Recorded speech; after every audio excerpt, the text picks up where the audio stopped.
Ya. Nah, sekarang saya akan bertanya kepada kamu, Aldo. Ya, soalnya ya, siap ya? Ya. Ya. Pertanyaan pertama, apa perbedaan jalur pendidikan formal, informal, dan non formal? Tolong dijelaskan. Kalau pendidikan formal itu sebuah jalur yang ada standar kurikulumnya ya. Dia terstruktur, ada jenjang-jenjang sekolahan itu kan ada SD, SMP, SMA ya. Nah, jadi kalau pendidikan formal itu dia ada standar kurikulumnya gitu. Nah, kalau yang non formal itu bisa dari lingkungan masyarakat juga. Kalau non formal itu biasanya pembelajaran mandiri atau mungkin les ya. Dan terus kalau non formal ini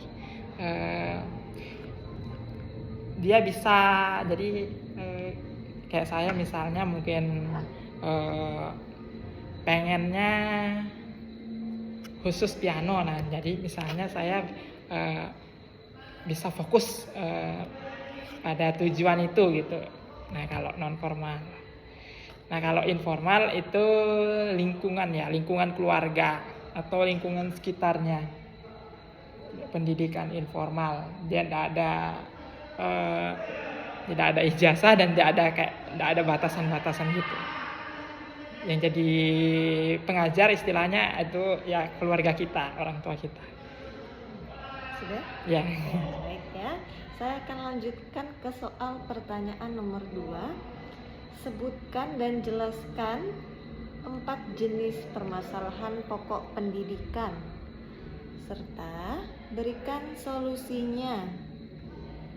Misalnya ya, saya kasih kisi-kisi ya. Pemerataan apa gitu ya permasalahannya. Kemudian nanti dari permasalahan yang itu dijelaskan untuk solusinya apa.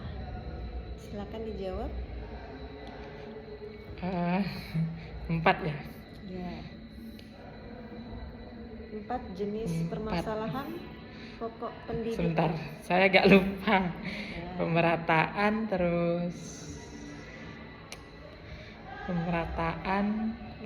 apa?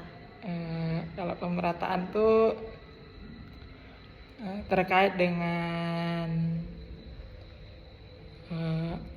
belum merata ya orang-orang yang mendapat pendidikan ya, antara di pemerintahan dengan di daerah tuh belum merata gitu. Jadi misalnya di kota mungkin ya di kota gitu, itu belum merata. Ada kota-kota terutama mungkin pedalaman gitu ya, masih fasilitasnya belum tercukupi ya, masih kurang murid atau bahkan muridnya ada tapi mungkin gedungnya, sekolahnya, bahkan gurunya itu masih kurang. Nah, jadi perlu disediakan. Itu kalau pemerataan. Baik. Berarti tadi tentang pemerataan. Pemerataan apa? Berarti pendidikan. Ya. Ya, pemerataan pendidikan. Yang kedua berarti tentang permasalahan. Aduh, apa tadi ya?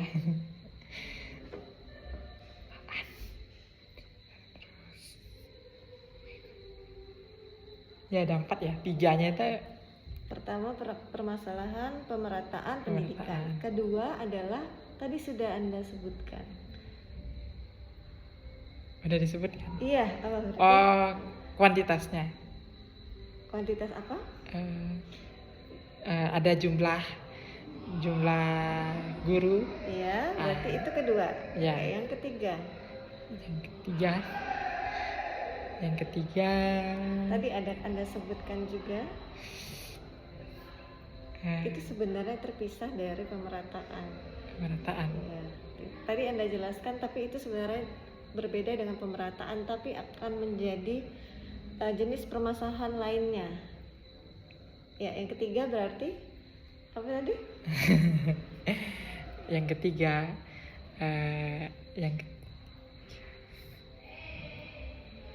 tadi ada jumlah, kemudian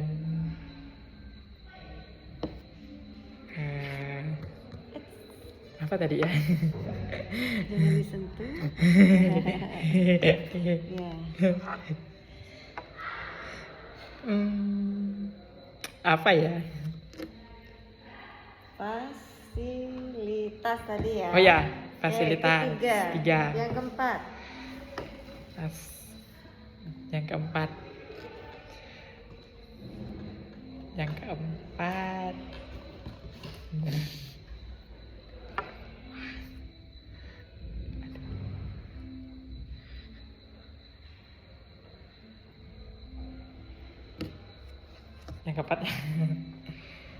Jadi pemerataan ada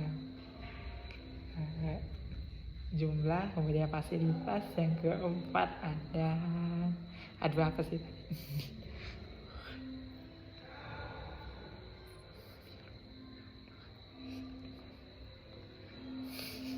Lupa, Bu.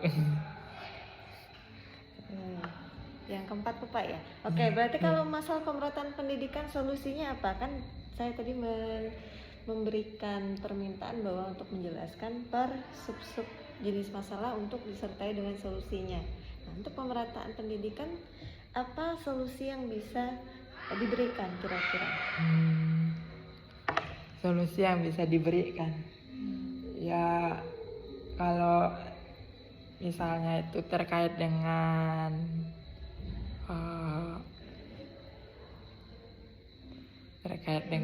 apa namanya, perbedaan ini tadi ya, perbedaan jumlah guru itu. Nah, itu perlu banyak lagi, kita perlu banyak kader-kader, dan yang kemudian bisa dikirim gitu ya ke daerah-daerah di mana yang masih kurang guru di sana itu, supaya bisa berjalan ya pendidikannya, sehingga anak-anak ya terutama yang masih memang sangat memerlukan pendidikan itu bisa mendapatkan pendidikan yang layak.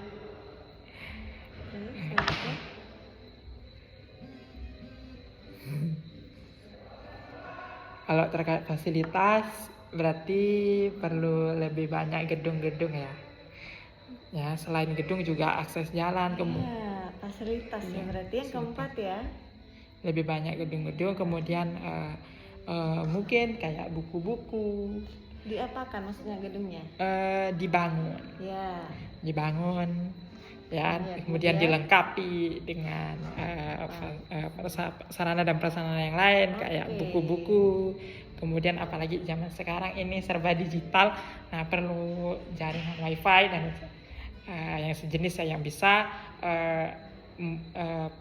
menjadi sumber daya gitu ya, untuk mendapatkan sumber daya dari internet gitu. Nah, jadi membutuhkan fasilitas jaringan ya, supaya pembelajaran yang menggunakan digital itu bisa berjalan. Nah, itu. Selanjutnya ada lagi? Baru 2 ya tadi ya? Solusinya. Kemudian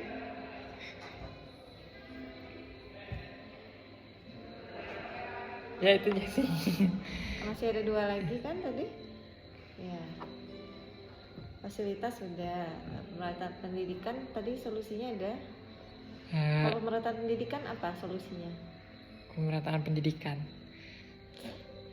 Tadi ada kayak tidak seimbang ya antara di pusat dengan di perkotaan, terutama di daerah. Di pusat kota dan di daerah mungkin di pusat kota dengan di daerah ya. Nah, jadi perlu lebih banyak lagi tuh kader-kader orang-orang yang guru-guru yang bisa dikirim ke daerah-daerah, ke desa-desa yang sangat memerlukan pendidikan. Itu. Ya. Kalau tidak salah itu baru 3 ya. Baru 3 ya solusi dari ini. Ada lagi? Pemerataan ke fasilitas, terus apa lagi? sarana prasarana, kemudian apa tadi? Ada satu lagi ya tadi ya? Apa ya tadi?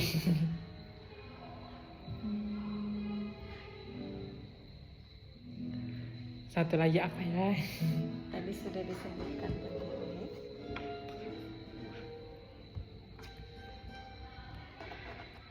Udah disebut ya. Ya.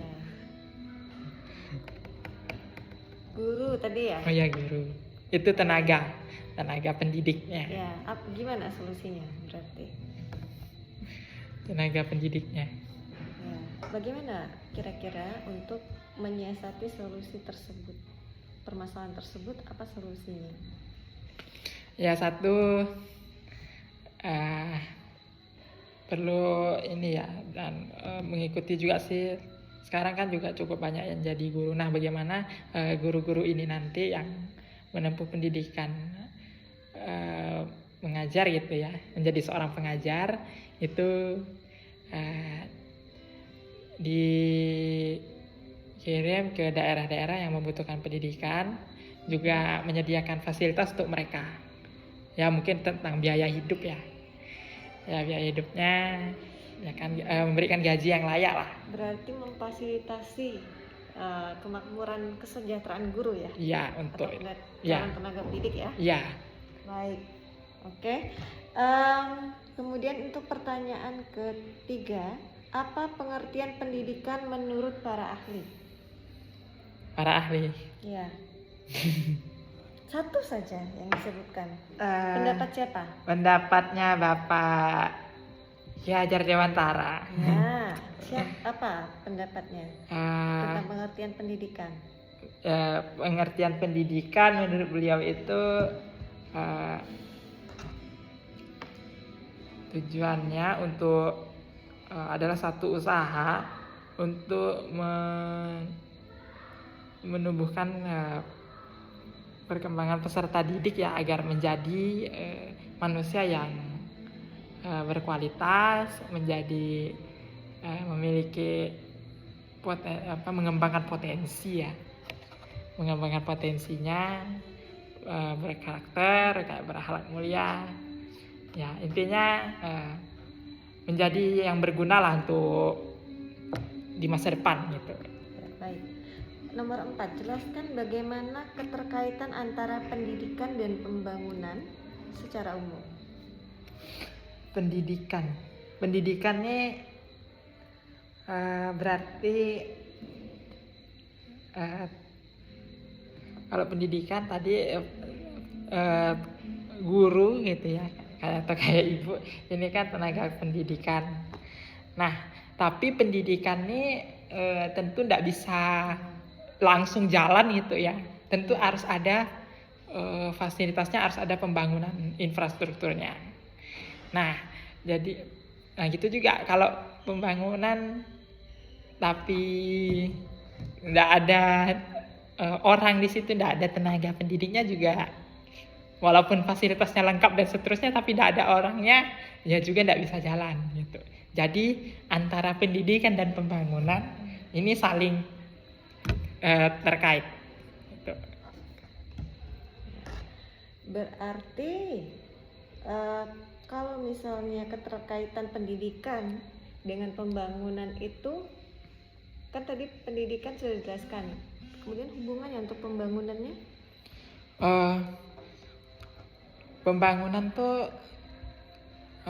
ini dalam hal bisa dalam infrastruktur ya, kemudian ya hal-hal yang diperlukan di dalam ya, kayak perlunya jaringan komunikasi ya, perlunya alat-alat, perlunya sarana dan prasarana yang dimana semua itu supaya pendidikan itu bisa berjalan gitu, bisa dijalankan.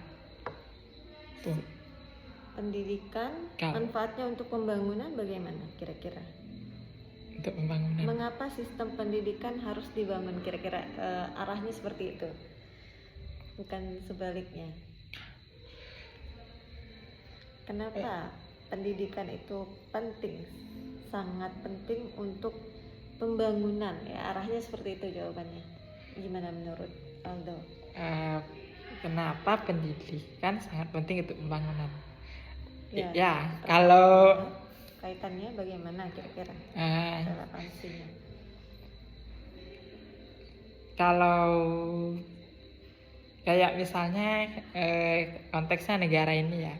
Nah, kalau tidak ada, kan kita butuh di samping pembangunan, di samping sarana dan prasarana, kita butuh orang ya. Nah, orang-orang ini butuh ditumbuhkan, baik itu secara pendidikan formalnya, informalnya, kemudian ya pokoknya karakternya dan seterusnya. Karena dengan mereka itulah yang nanti akan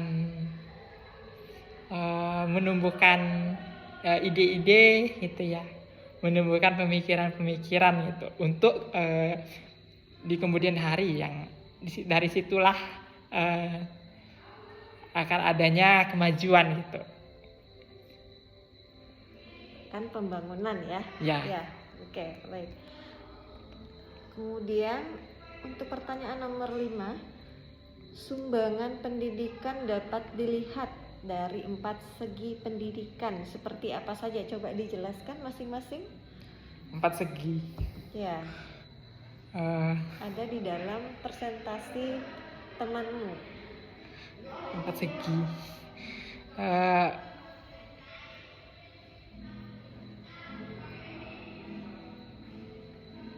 Empat segi. Ya, segi apa? Kemudian segi apa ya?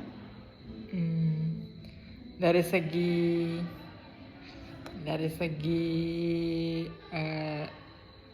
tujuan pendidikannya, ya, dimana yaitu tadi untuk melahirkan orang-orang yang berkualitas, ya. Nah, di sini kemudian lingkungannya juga mendukung ya. Dari jenjang dari segi lingkungan pendidikan, mulai dari keluarga, di mana kita diajarkan hal-hal tentang norma-norma, tentang kesopanan, tentang disiplin ya. Nah, kemudian dari lingkungan sekolah itu apa yang ada dalam keluarga mungkin bisa dikatakan lebih dikembangkan, diberikan pengetahuan gitu ya. Nah, terus ada dari masyarakatnya, mungkin terutama bagi orang-orang yang mungkin entah ada sesuatu hal yang agak susah berikan contoh, mungkin mereka tidak bisa melanjutkan pendidikannya ya, sehingga bisa dibantu gitu ya bagi orang-orang seperti itu. Nah, itu dari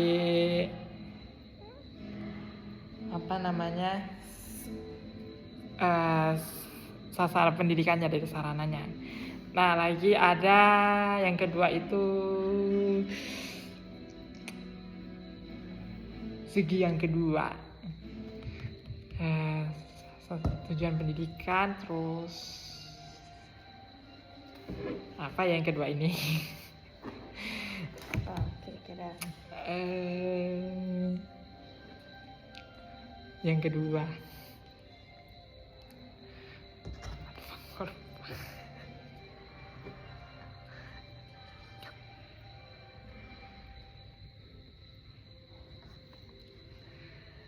bagaimana? Aduh, Cukup? tiganya apa ya? Tiganya yang kedua itu ada segi apa? Dari Segi segi apa? segi segi apa ya?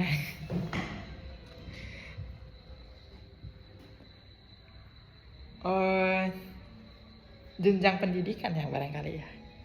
Ya, jenjang pendidikan kan ada basic educationnya ya, jadi dari pendidikan dasar ada eh, kemudian menengahnya, dan kemudian ada kayak perguruan tinggi ya. Nah, eh, di sini juga berperan penting. eh, jadi kayak saling berkaitan, saling melengkapi ya. Jadi kalau ingin baik, ingin semuanya eh, bisa, semua fasilitasnya itu bagus semua lah gitu ya, hasilnya itu bagus semua. Eh, Mulai dari pendidikan dasar ini, kemudian menengah, dan juga perguruan tinggi, eh, harus memenuhi kebutuhan lah itu. Susah menjelaskannya, tapi intinya semua harus memiliki kualitas masing-masing setiap tingkat Dua itu. ya berarti ya. Ya. Kemudian Kemudian ketiga? yang ketiga Segi apa kira-kira? segi Dari segi pendidikan yang apa? Sumbangan pendidikannya. sumbangan pendidikannya, segi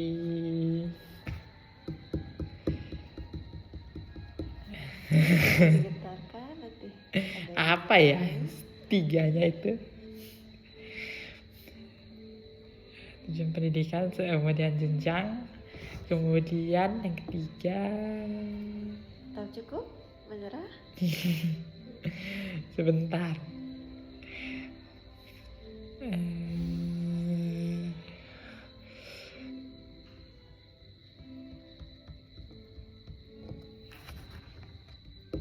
Tiga. Nyerah. Ya, oke. Baik, nomor 6 pertanyaannya adalah apa landasan yuridis atau landasan hukum sistem pendidikan nasional di Indonesia? Jawabannya hanya satu, karena apa?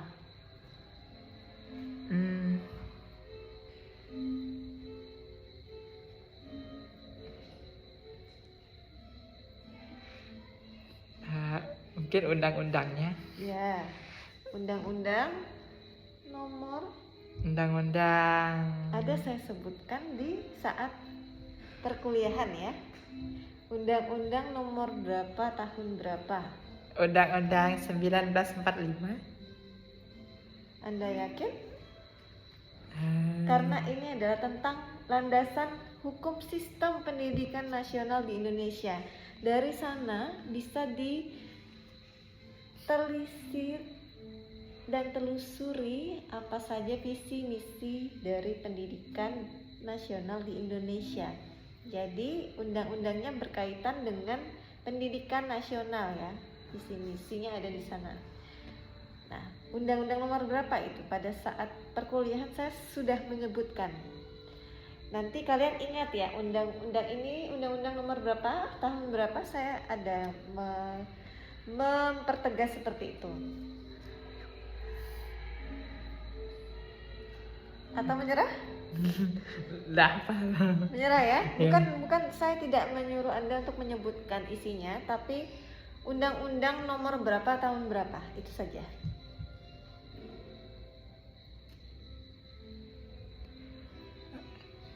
Tahun berapa, nomor berapa ya? Iya.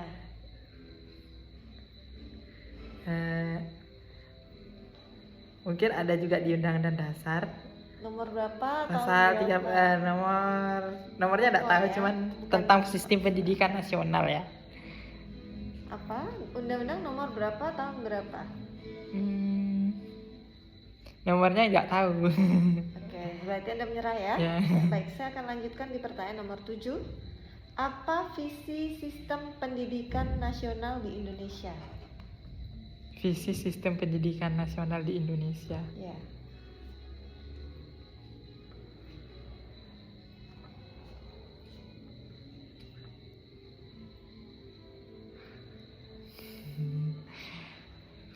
visi sistem pendidikan nasional di Indonesia. Ya.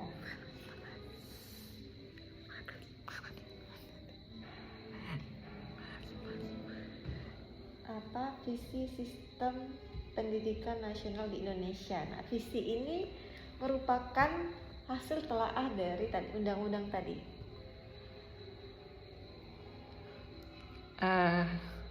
Pertama tentu Visinya apa? Visi sistem pendidikan nasional di Indonesia.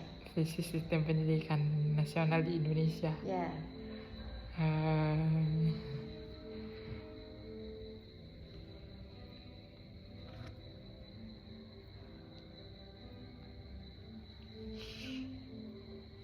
apa ya?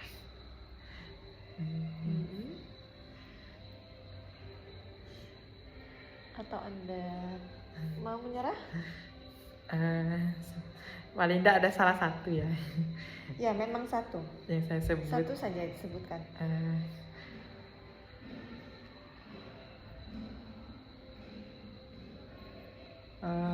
Itu menumbuhkan manusia yang bermartabat, ya bermartabat, sehingga bisa mengikuti perkembangan zaman. Jadi bagaimana dari pendidikan ini nanti ke depannya warga negara Indonesia ini bisa mengikuti ya perkembangan secara global ya, sesuai dengan mengikuti perkembangan zaman ya, sehingga dia bisa bersaing gitu dengan orang-orang dari negara lain. Nah, salah satunya itu. Baik, nomor 8 ya, kita lanjutkan Ya. ya. Sebutkan salah satu misi. Kalau tadi kan visi.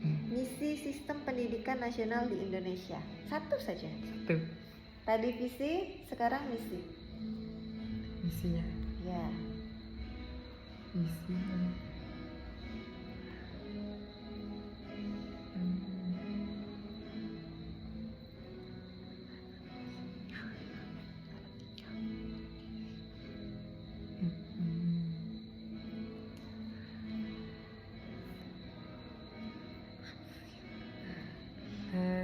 Yang pertama, Ya, hanya satu saja ya. satu. Ya, cuman satu.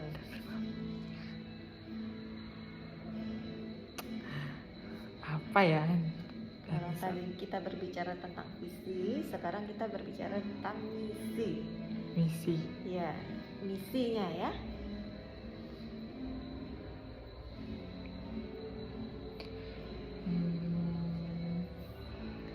Salah satunya adalah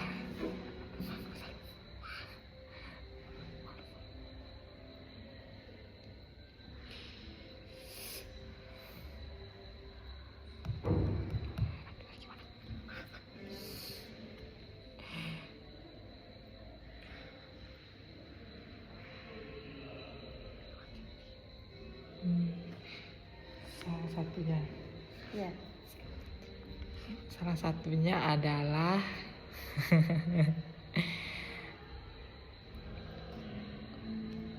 adanya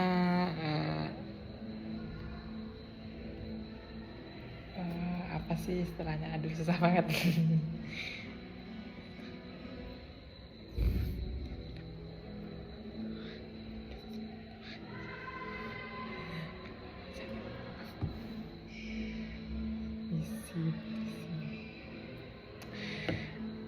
Apa ya?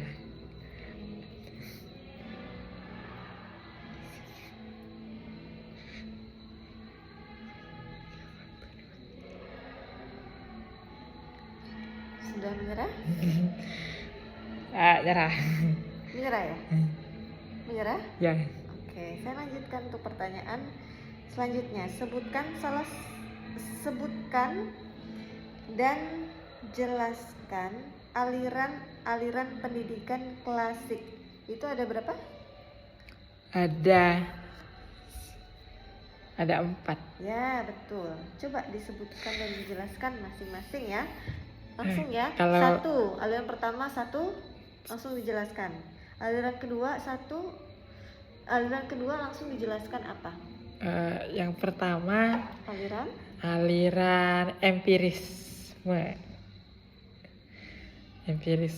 Jadi ini langsung disebut aja. iya, Empirisme, kemudian dijelaskan langsung. oh ya, Supaya tidak lupa ya, empirisme itu apa? ini aliran yang jadi dia percaya bahwa kemampuan seseorang itu dari pengalamannya, ya, dari lingkungan ataupun pengajarannya. Nah itu kalau nativisme itu aliran yang percaya bahwa karakter itu sudah dari bawaan gitu, udah dari orang itu sendiri gitu. Jadi lingkungan yang dari lembaga pendidikan tuh ndak bisa merubah gitu, ndak bisa merubah entah itu baik buruknya karakter orang itu gitu. Nah yang ketiga konvergen ini kayak jalan tengah ya. Jadi dia percaya juga hasil dari pengalaman, tapi juga dia percaya dengan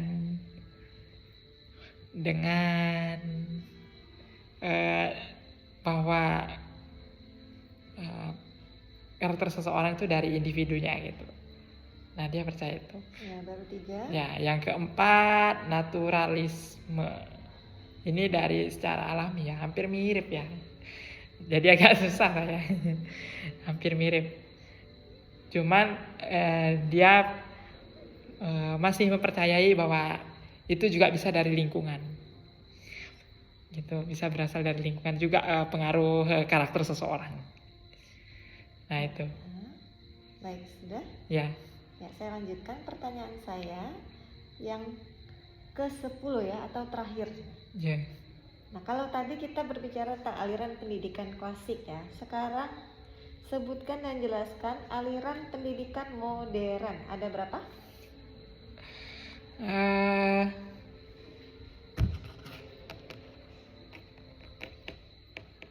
Saya cuma ingat 2. Baik, coba tolong disebutkan, langsung dijelaskan. Ya. Yang pertama itu progresivisme.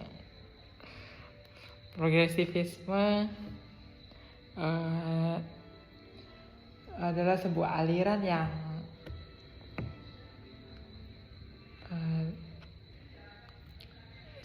semua hal, jadi pemikirannya itu dimana anak-anak, pokoknya semuanya terpusat pada anak-anak ya, pada child center. Jadi intinya anak-anak tuh punya kebutuhan, pokoknya punya pemikiran sendiri, punya dunianya sendiri lah gitu. Jadi pendidikannya betul-betul difokuskan pada anak itu ya, bukan kepada guru ataupun pembelajaran gitu ya. Nah, kalau esensialisme itu aliran yang sangat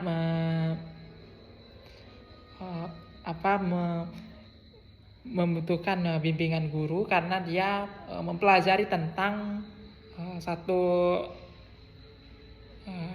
ajaran yang ini bisa dibilang satu budaya yang sudah ada sejak ratusan tahun ya, atau lebih, dan harus dilestarikan terus menerus gitu. Nah ini dari esensialisme ya. Baik. Ya itu. Bagaimana, mau dicoba mengingat yang 2-nya lagi apa? Atau cukup? Cukup. Cukup ya. Ya, saya cuma ingat itu. Yakin? Iya. Karena masih ada 3 lagi. Ya masih ada 3, ada 5 itu. Ya. Tiganya, saya lupa namanya. Ya, tapi belakangnya sama ya penyebutannya ya. Ya, Ya. Baik, sudah cukup? iya. Ya, saya tutup ya. Saya akan matikan dulu rekamannya.